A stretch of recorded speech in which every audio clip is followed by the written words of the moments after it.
오늘은 대강절 마지막 주일입니다. 여기 앞에 초가 있지요.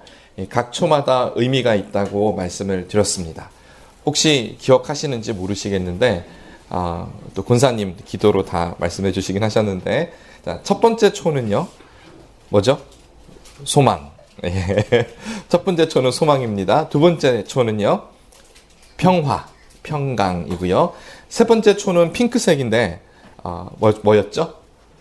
기쁨, joy, 기쁨이고요. 자, 오늘 함께 우리가 나눌 말씀 네 번째 초는 사랑을 의미합니다.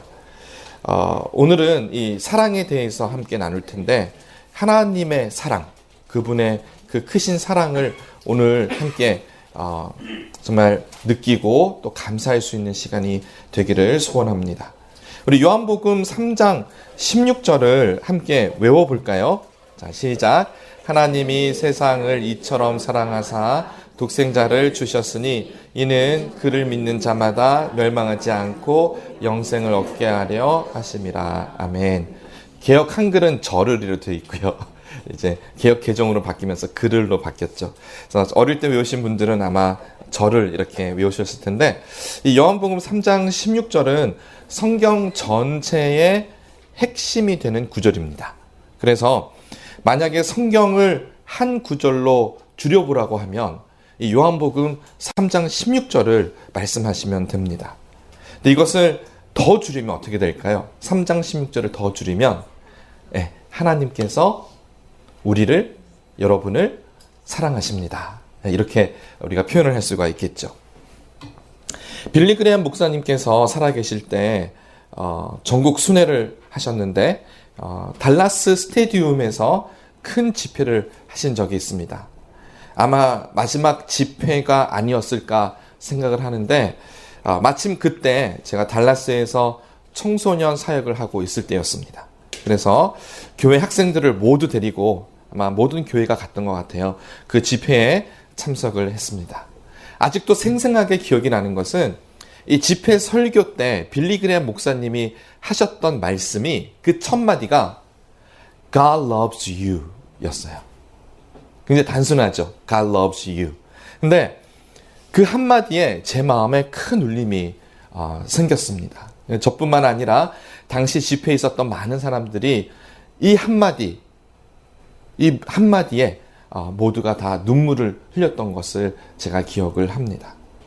요한복음 3장 16절에는 바로 이러한 메시지가 기록이 되어 있는데, 하나님께서 우리를 너무나 사랑하신다라는 겁니다.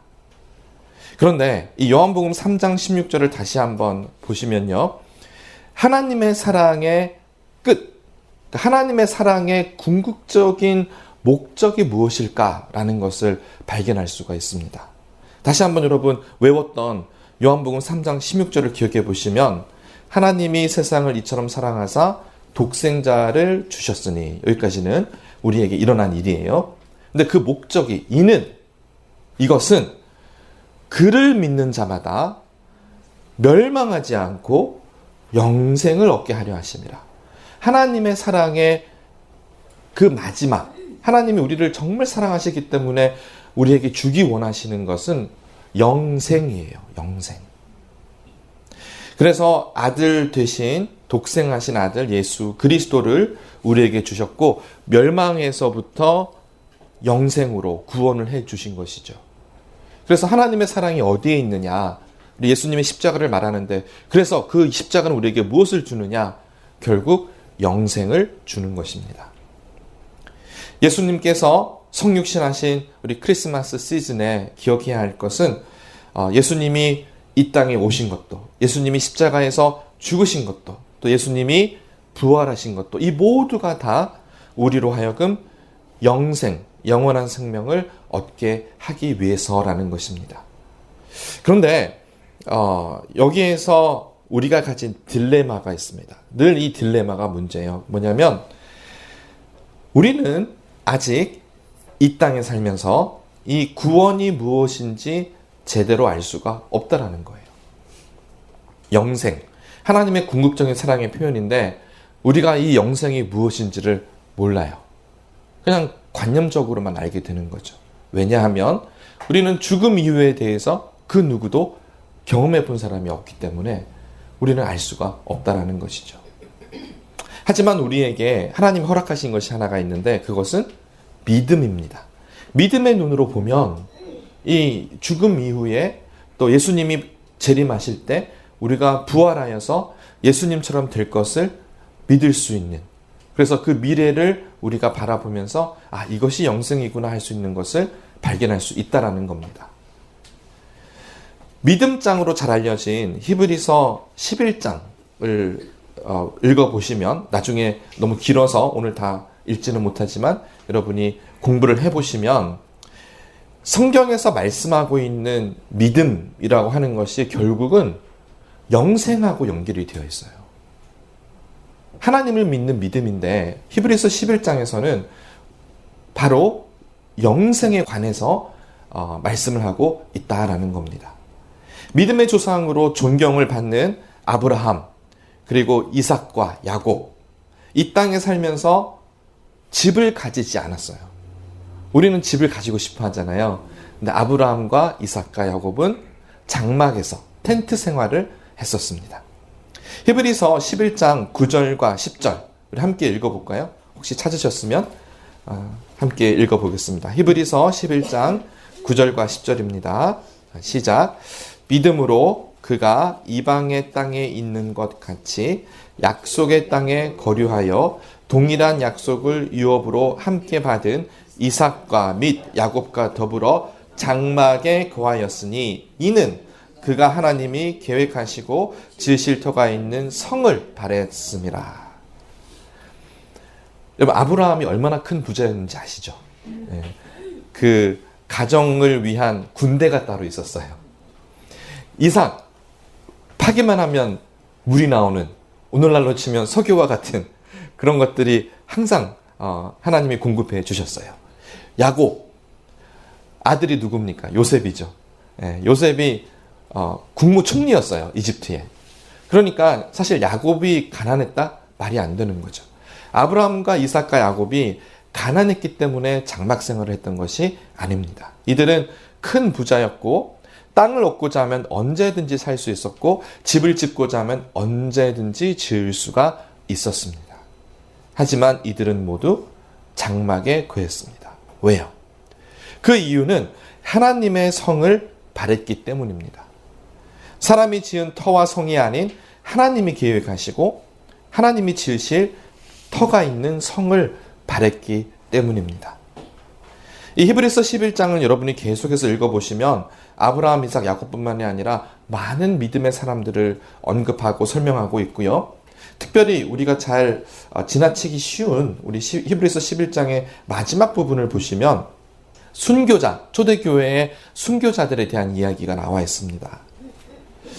제가 35절에서 40절 좀 길지만 제가 읽겠습니다. 같이 눈으로 따라와 주시길 바랍니다. 35절로 마지막 절까지입니다.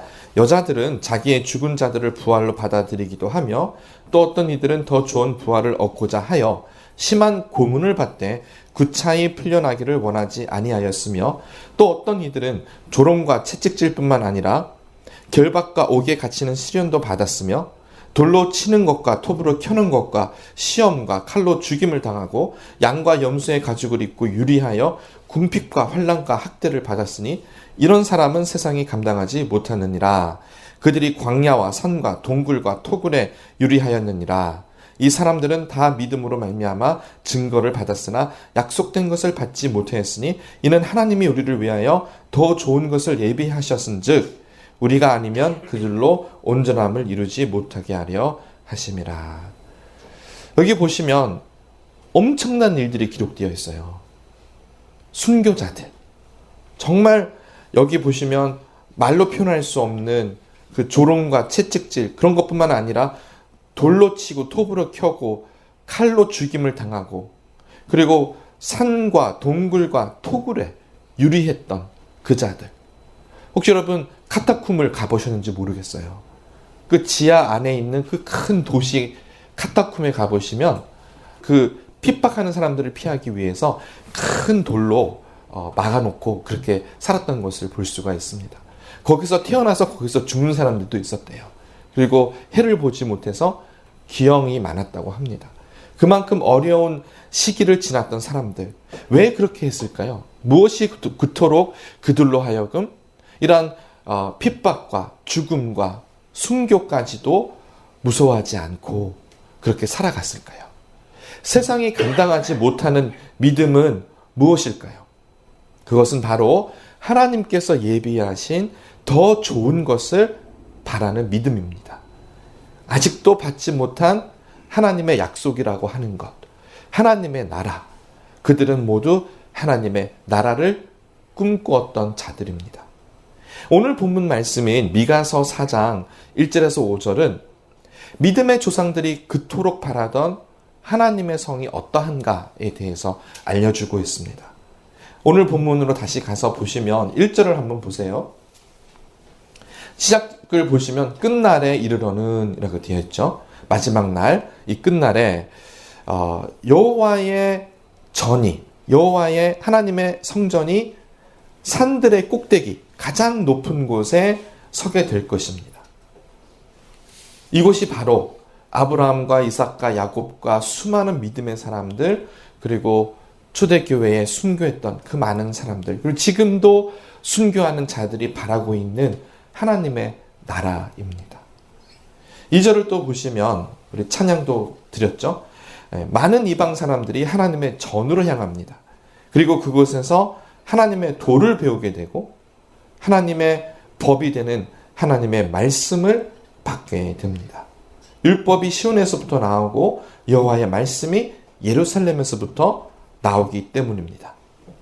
여기서 우리가 발견하는 것은 하나님의 말씀이 곧 하나님의 나라의 법이다라는 것입니다. 그래서 하나님의 통치가 어떻게 이루어지느냐 하면 하나님의 말씀으로 다스리심이 이루어지게 되는 것입니다. 또 3절과 4절을 보시면 하나님의 나라는 전쟁이 없습니다.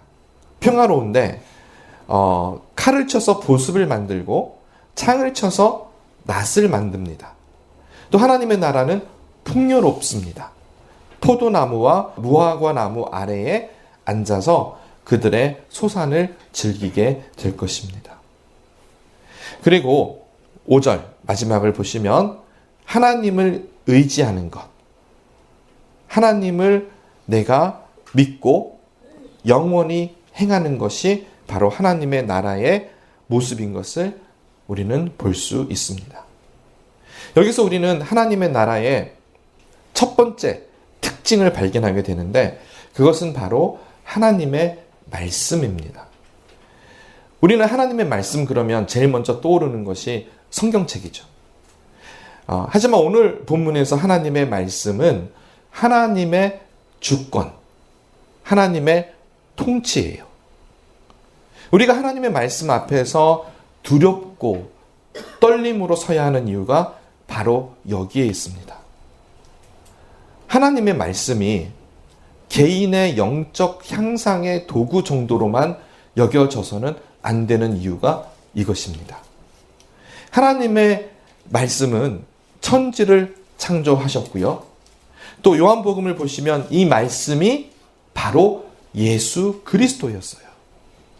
그러니까 하나님의 말씀은 하나님의 나라의 그 왕국의 왕의 명령입니다. 어명이에요. 그래서 하나님께서 말씀하시면 우리에게는 초이스가 없어요. 하나님의 말씀에 순종하는 것뿐입니다. 하나님의 말씀을 순종하는 것, 그것이 바로 하나님의 나라의 모습입니다. 우리가 매일마다 묵상을 할 때 하나님의 말씀을 받고 순종하는 목적을 가지고 묵상을 하셔야 되는 이유가 여기에 있습니다. 묵상을 통해서 우리의 영적인 어떤 깊이가 더 깊어지고 우리가 영적으로 더 성장할 수 있다는 것도 분명히 우리에게 주어지는 혜택이긴 하지만 그것이 우리의 주 목적이 아니라 하나님의 말씀에 순종하겠습니다. 그래서 우리가 매일마다 묵상을 해야 하는 겁니다. 만약 여러분 중에 혹시 나는 매일마다 말씀 묵상 안 하는데? 라고 하시는 분은 다시 한번 오늘 이 설교를 들으시고 이제 내가 매일마다 말씀 묵상을 해야 되는구나. 그래서 하나님 말씀에 순종해야 되는구나 라고 생각할 수 있기를 바랍니다. 하나님 나라의 두 번째 특징은요, 하나님의 영이신 성령님을 따르는 겁니다. 성 어거스틴, 여러분 들어보셨죠? 이 성 어거스틴의 하나님의 도성이라는 책에서 어거스틴은 세상의 도성과 하나님의 도성을 비교하고 있어요.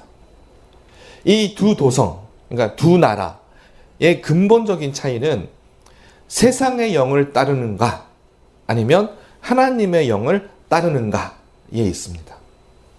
세상의 도성은 마귀의 교만을 따르는 곳이기 때문에 하나님의 사람들은 이 세상의 도성에서 어리석은 사람 취급을 받게 됩니다.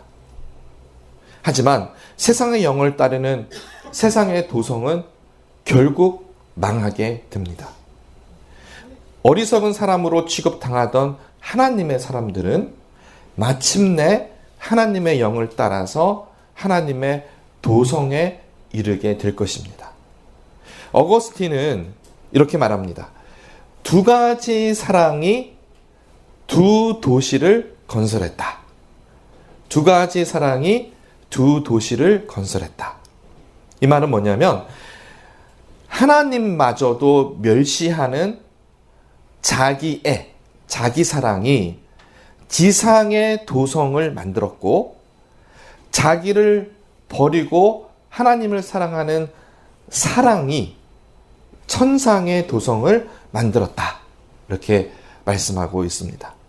그러니까 이 하나님의 나라는 세상의 영을 따르는 것이 아니라 하나님의 영, 성령님을 따라서 그분이 가르치시는 일을 행하는 것이 바로 하나님의 나라입니다. 고린도전서 2장 12절과 13절의 말씀을 제가 읽어드리겠습니다. 우리가 세상의 영을 받지 아니하고 오직 하나님으로부터 온 영을 받았으니 이는 우리로 하여금 하나님께서 우리에게 은혜로 주신 것들을 알게 하려 하심이라. 우리가 이것을 말하거니와 사람의 지혜가 가르친 말로 아니하고 오직 성령께서 가르치신 것으로 하니 영적인 일은 영적인 것으로 분별하느니라. 말이 좀 어렵죠. 근데 제가 말씀드렸던 성 어거스틴의 그 두 도성에서처럼 세상의 영을 받지 아니하고 하나님의 영을 따라서 살면 우리는 세상의 지혜가 아니라 영적인 일을 하게 된다라는 겁니다. 아직 우리가 부활해서 하나님에 들어간 것은 아닙니다. 그것은 예수님의 재림의 때 일어날 일이고요. 이 땅을 살아가면서도 우리가 하나님의 나라를 경험할 수가 있는데 그것은 하나님의 영이 우리를 다스릴 때입니다. 세상의 영이 말씀드렸던 것처럼 교만과 자기애가 그 근본이라고 한다면 성령님의 근본은 하나님 사랑이에요. 하나님을 사랑하고 하나님에게 순종하는 겁니다. 그러니까 우리 안에 내가 교만하고 자기 사랑이 충만한지 아니면 하나님을 사랑하고 하나님에게 순종하는 것이 충만한지를 보면 알 수가 있다는 것이죠. 그래서 하나님의 말씀이 하나님 나라의 통치 방법이라면 하나님의 영, 성령님은 하나님의 백성이 하나님의 나라에서 하나님의 뜻을 순종하는 법이 되는 것입니다. 다시 말씀을 드리면 하나님의 나라는 하나님의 말씀을 사랑하고 순종하는 그러한 곳입니다. 그게 하나님의 나라의 두 가지 특징이에요. 우리 안에 자원하는 심령이 있는지, 정말 우리 안에 하나님을 사랑하기 때문에 하나님의 말씀을 순종하는지 살펴보아야 합니다. 제가 청소년 사역을 할 때 학생 중에 한 명이 저에게 다가와서 이런 말을 했어요. 천국에서 이렇게 계속 예배만 드리면 천국이 너무 지루할 것 같아요. 라고 하는 거예요. 지금 이 예배도 지루한데 천국 가서 영원토록 예배를 드린다면 얼마나 지루하겠습니까? 라는 것이죠. 저는 많은 생각을 했습니다. 왜 예배가 지루할까? 누구의 잘못일까? 네, 회개를 많이 했습니다. 예배는 전능하신 하나님을 만나는 시간이죠. 우리가 어찌 예배를 지루하다 할 수가 있겠습니까? 아마도 둘 중에 하나, 결국 제 목사인 제 책임인데 그 학생이 아직 예수님을 모르던가, 그렇죠? 아니면 기도가 부족해서 예배에 성령 충만함이 없었던가, 둘 중에 하나지만 둘 다 제 책임이었던 것 같습니다. 교회는 이 땅에서 경험되어지는 하나님의 나라여야 합니다. 특별히 예배를 드릴 때 살아계신 하나님을 만나셔야 합니다. 제가 목사로 하나님의 말씀을 선포하는 이 자리에 서 있지만 사실 하나님께서 은혜 주지 않으시고 하나님께서 우리의 마음을 만져주지 않으시면 아무 소용이 없는 거예요. 하나님의 나라의 특징 두 가지 뭐였죠? 하나님의 말씀과 하나님의 영을 따르는 거예요. 그러니까 말씀과 성령이죠. 인간적인 생각이 나누어지는 곳이 아니에요. 설교에는 반드시 하나님의 말씀이 선포되어야 합니다. 그리고 두 번째는 이 예배 가운데 성령님의 임재가 있어야 합니다. 그래서 예배 가운데 하나님의 감동이 있어야 해요. 화려한 음악이나 뛰어난 언변으로 예배가 이루어지는 게 아니라는 겁니다. 악기가 없어도요. 또 때로는 말씀을 선포하는 목사님의 설교하는 그 화술이 뛰어나지 않다고 하더라도요. 그곳에 하나님의 영이 임하고 그래서 우리가 신령과 진정으로 예배를 한다면 하나님께서는 그 예배를 복을 내려 주신다라는 것입니다. 하나님의 뜻을 따르고자 하는 자들, 그들이 모여서 하나님의 보좌 앞으로 나아가고 무릎을 꿇고 겸손히 하나님을 높여드린다면 그곳에는 영적인 예배를 드리는 하나님의 나라가 되는 것입니다. 누가복음 17장 20절 후반부와 21절을 보시면 예수님께서 이렇게 말씀하셨습니다. 하나님의 나라는 볼 수 있게 임하는 것이 아니요 또 여기 있다 저기 있다고도 못하리니 하나님의 나라는 너희 안에 있느니라. 아직 예수님의 재림이 있지 않습니다. 오시겠죠. 그때가 되면 우리가 부활을 하게 되고 영생을 가지고 정말 우리의 모든 것으로 하나님을 경배하고 예배하게 될 것입니다. 하지만 그렇다고 해서 지금이 아무것도 할 수 없는 시대는 아닙니다. 우리는 은혜의 시대를 살아가고 있는데 그것은 성령님께서 운행하는 시대예요. 우리가 하나님의 말씀으로 충만하고 또 성령으로 충만하다면 그 마음, 우리의 마음에는 이미 하나님의 나라가 펼쳐진 것입니다.